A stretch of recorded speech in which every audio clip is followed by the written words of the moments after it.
Hello there. It's me, Dylan, once again. I know I was gonna release some animated videos from my class, and I'm still gonna do that. But since it's E3 season, I decided for the first time, because everyone's doing it, to do an E3 reaction. It's been a couple days now, so I've had a time to film myself and think about it, but the big three just had their conferences, so I decided, why not just react to it? So I have a little fun. And don't take this too seriously. I'm not gonna, give serious gradings to the conferences or whatever. I'm just gonna talk about the games I liked, what I didn't like, basic stuff like that. I'm sure this would be perfectly fine to listen to like a podcast while doing work. So, yeah. Now, I'm gonna have a lot to talk about with Nintendo, since I'm a huge Nintendo fan. Might be a little biased, may not, but the thing is, I have so much to talk about with that, I'm gonna have a separate video for that. And in the sake of fairness, I'm going to talk about everything else first. Because I do care about the other stuff, mostly Microsoft, but still, I had some interesting stuff to look at and I liked it. Most of it. But yeah, I'm just gonna go through all the conferences, pick out the games that I liked or didn't like, and talk about them. So let's begin. EA, also known as the Evil Army, has rose again and disappointed us once again. I mean, I didn't expect this conference to be that good, but it was worse than it needed to be. I mean, honestly. The only decent thing that came from it was the Battlefield 5. I thought it was pretty fun looking, and I mean, it looks okay. Battlefield 1 seems a lot more interesting, but now they're just going back to World War II.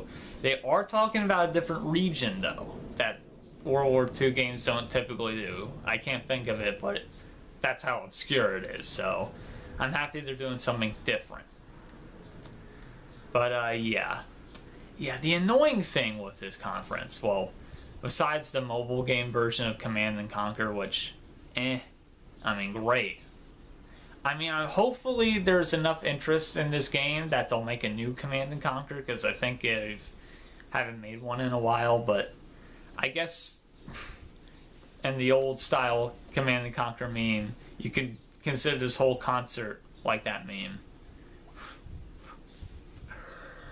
There's too much capitalism on this planet, so now I must escape to space. That was a terrible, terrible Tim Curry, a Russian Tim Curry accent. I'm sorry for that. So yeah, the big disappointment about all of this was just the fact that they had to apologize for all that stupid shit. I'm happy they did. I'm really happy they did. But the fact that it happened in the first place is just unacceptable to me, but it's just how games are now, I guess. Sucks. But at least they're trying to make efforts to not have microtransactions or do them as fair as possible. So that's basically what I gotta say about EA. Let's move on to Ubisoft.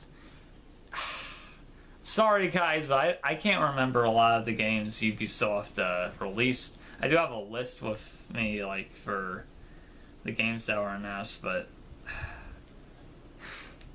the only one I could think about is Beyond Good and Evil 2, which does look really goddamn good. But, yeah. Well, let's just talk about that then. Yeah, the cinematics for this game, all the trailers and stuff looked amazing, dude. Holy shit. I mean, that's what most people said, and I agree. Though, it's really weird that this game is apparently a prequel, because, well, of the big reveal at the end that Jade is the villain, or a villain in it. Though the really confusing thing is that the pig character, which I don't know the name of right now, is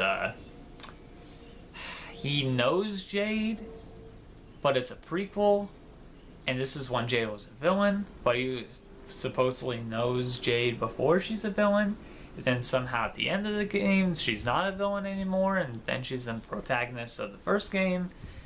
So I don't know how that's gonna work. Also, I've not played the first game. I probably should, but you know, that's what happens when you never own a PlayStation console in your house. But anyway, I'm sure there's more stuff about Ubisoft. I just can't remember it. I remember having a good time watching it, though. Now on to Bethesda. I actually really love Bethesda games. They're probably the main games I play on Xbox 360 mostly. But, yeah. So, let's go into the big one that I love. A new Doom, man. A new frickin' Doom. Doom Eternal, I think it's called. That's awesome. I mean, 2016 Doom was the last, like, big first-person shooter single player I played. One of my favorite experiences on the Xbox One, if not the best time I've ever had playing it. All the customization and shit, the awesome, like, ripping and tearing of demons. It's Doom, baby. I fucking love Doom. It's one of my favorite franchises. So seeing another one, Hell on Earth style, is great. I wonder if they're gonna reference the bunny on a stick. That'd be really funny. That was always my favorite part about Doom. The stupid story. But, yeah. The one issue I've heard about Doom 1 was the online multiplayer. I hope it gets fixed in this game. Or, like, whatever they're gonna do to the game. I hope it gets fixed. But the main thing that would be freaking amazing if this happened, if there was local split-screen multiplayer, that'd be great. And I think if it did very well, because Doom 1 was very popular, very successful, then hopefully they would get other companies to start doing local multiplayer again and realize that it's successful, it's good. And it's really easy to implement in these goddamn shooters, so I don't know why they're not in these goddamn shooters. Anyway, yeah. Doom, baby! So, next one. I think it's called Starfield? Starflight? Whatever. It's space Fallout, or a space game. A space Bethesda game. I don't remember them showing much. I'm sure they showed more than I remember, but yeah, it's space. It's space. And it looks cool, and it's an original property, which is really cool for Bethesda, so we'll see how that goes. Also, there's Fallout Shelter being put on Switch. I actually missed out because I didn't have a smartphone when it first came out, but now I do, but I forgot about it. And I'll probably play on my Switch instead because it'll probably be more accessible. I don't know. Probably look better on a big screen anyway. And there's Fallout 76, which will probably be fun. It'll probably be like a Rage type of game, or Rust or something maybe. Because I think they made a big point that they're not going to do a single player offline campaign. And I know people are pissed about that. I'm a little worried too. I hate those games where it has to be online all the time or you can't play. Because, you know, in a couple years, if it's on a server, what if the server gets down? What if they get rid of the server? No game. Makes you think, huh? Anyway, yeah. I'm sure it'll be fun though, and hopefully people won't get pissed about it. I mean, I don't really care. I'm just rambling here, so don't take my words. Take my words with a grain of salt. Anyway, the last big reveal was Elder Scrolls 6. It's a game. It exists. It was just like a landscape. It's just a camera zooming on a landscape. And then it was the logo. I mean, yeah, great. They will be making a new Elder Scrolls, which is cool. But I swear, like, I doubt they've done any work on it. I bet they just made a couple terrains, and then they just filmed them going around the terrain, and then just made a logo. I bet that's it, because they said that they wanted to really wait till the next generation to make the next Elder Scrolls. And that's gonna be a while. A couple of years at least. Unless they just plan to do it on like these extra generations, like the Xbox One X and the PlayStation 4 Pro. I don't know. But hey, it's cool. And also they're making that mobile Elder Scrolls, which I think could be good. It looks really good. I doubt it will run that good on my phone, but we shall see. It'll be something different. So yeah, Bethesda. Good job. Oh, right. Before we get to Sony, gotta talk about Square Enix. I love Square Enix. I love Final Fantasy and all that stuff. This presentation was weird. It was just so short. And there was a lot of stuff that most people already knew. I mean, which is fine. It's just adding on to stuff. But, yeah.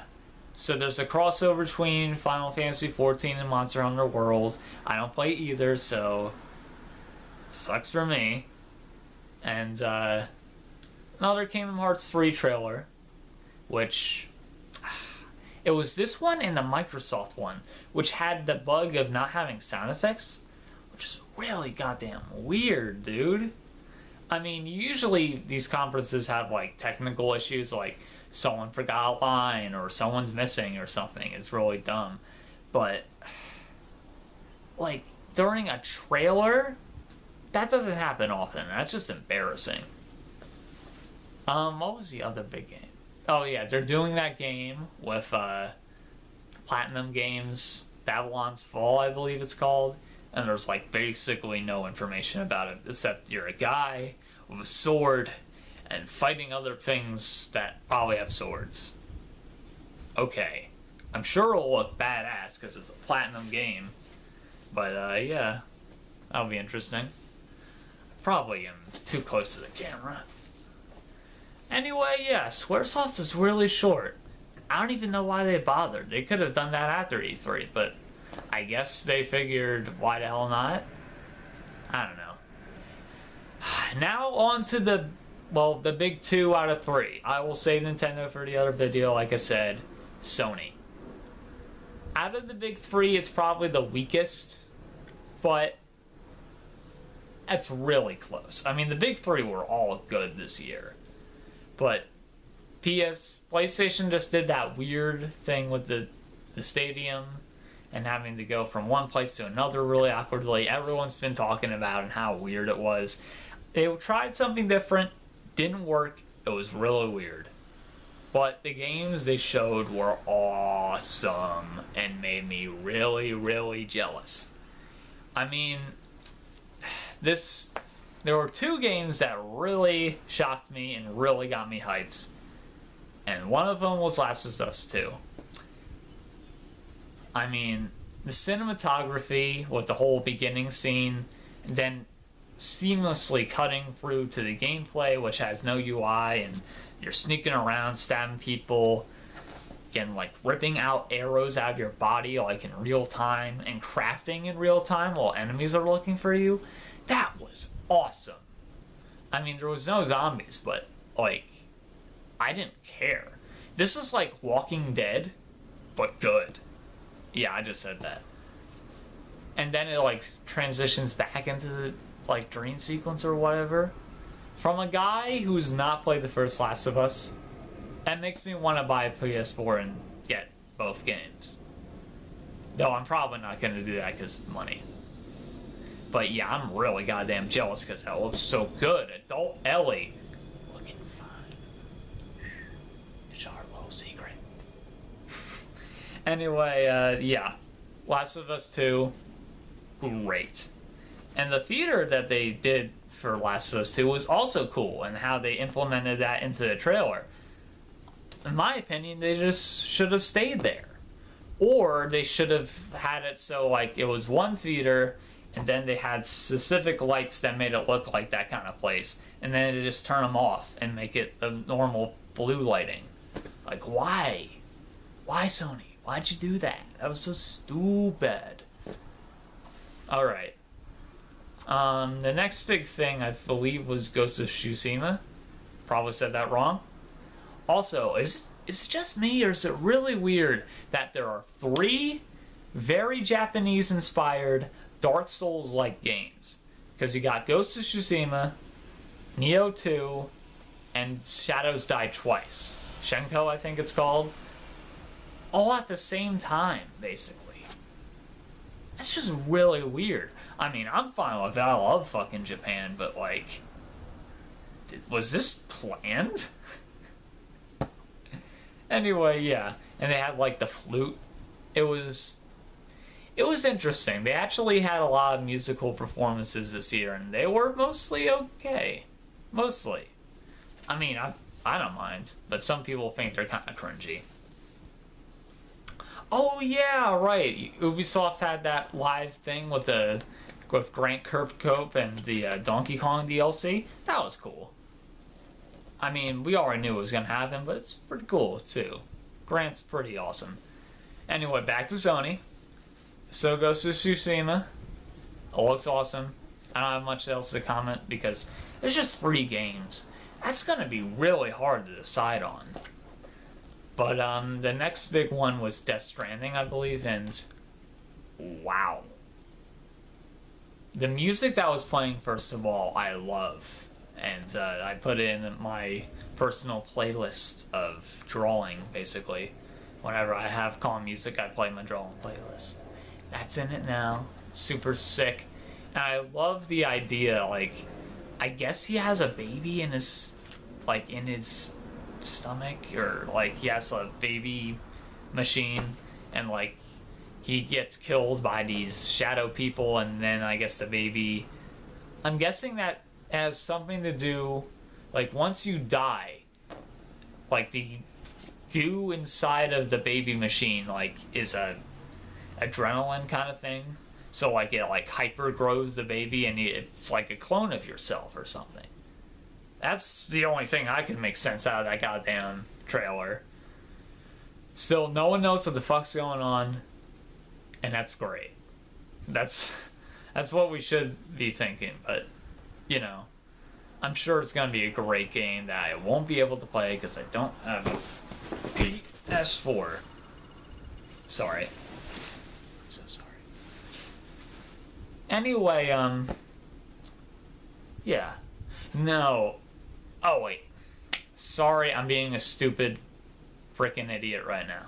So, Square Enix, Microsoft, and Sony all had their Kingdom Hearts 3 trailers. I'll say this for Sony. Yes, they had that weird press conference stuff, but they easily had the best Kingdom Hearts 3 trailer. Because 1, it was new footage. 2, Pirates of the Caribbean. Oh my god. That's so weird that they're doing the 3rd movie out of all of them, but I'm not complaining. And also, they look really good too. Like, holy shit. And they got a good guy to voice Johnny Depp for once. Like, the other... in Kingdom Hearts 2, that sounded so bad. They weren't even trying. But yeah, it looks really goddamn good. The only issue I had with the Sony one is that they didn't show off more of the Ratatouille level, which also apparently exists. There's a Ratatouille level. I don't know how that works, but okay, there's a Ratatouille level. It is one of my favorite Pixar movies, so it's happy to see it. I'm guessing it's going to be like the Ariel, Little Mermaid level of this game, where you just cook. You just cook. Gonna cook. So I'm sure that'll be really fun, and as a Nintendo fan, I've always been pissed about Kingdom Hearts, because, like, this is the kind of game meant for me. I love Final Fantasy, I love Disney, put them together, add some other anime weeaboo crap, and you got Kingdom Hearts. And if you're a Nintendo fan, you get spin-offs. Not as good spin-offs as the original games. Okay, Chain of Memories is great. I'll fight you. But 352/1.5 days of misery